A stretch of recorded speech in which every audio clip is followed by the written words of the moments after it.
Well, it is day 2 of the hearing on a batch of petitions challenging the electoral bond scheme. The Supreme Court observing that electoral bonds provide selective anonymity. The Solicitor General, who's representing the government in the case, however, argued that electoral bonds are neither anonymous nor opaque, but confidential by design.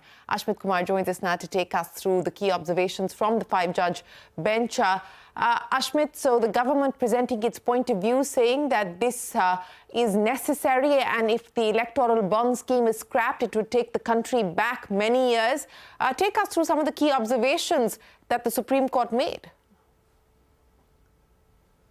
Well, to begin with, the Solicitor General appearing for the centre sought to defend the electoral bond, said that this is designed to ensure that there is only white money and no black money is coming into the political system. Even refuted the argument of the petitioners that the bulk of the electoral bonds were going to the ruling party by arguing that even between 2004 and 2014, the bulk of the donations were going to the then ruling party.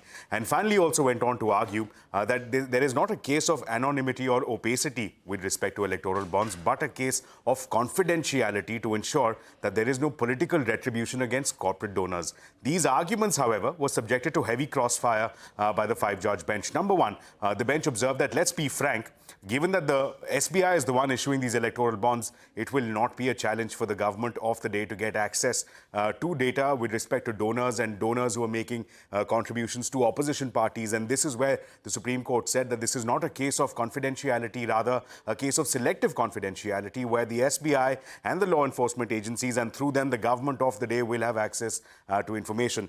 Number two, the Supreme Court observed that there is also a flaw as far as the electoral bonds are concerned in terms of allowing for trading of bonds. The Supreme Court argued that a corporate donor at no point in time would want their head, their name in the books of accounts of SBI as buyers of these electoral bonds, and they can easily ask others who have the relevant KYC to procure these electoral bonds from the SBI, and therefore there's a question of the tradability of these electoral bonds, the second concern. The third concern that the Apex Court raised as a part of today's hearing is that the argument that the centre made, that if electoral bonds are struck, then we will travel back to the earlier regime, need not be true. The Supreme Court is saying that we're not preventing the government of the day to come out with a new, more transparent, more efficient regime, and therefore to say that argument will not hold. And finally arguing that even under the earlier regime, there were safeguards in place. There were limits with respect to how much a corporate can deposit.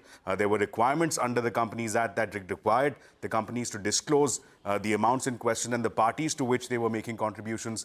No such safeguards available now under this new regime. So that marks the end of day 2. The arguments, we understand, will continue tomorrow as well. We'll see more from the Solicitor General. All right, Ashmit, appreciate you joining us. That's the latest there.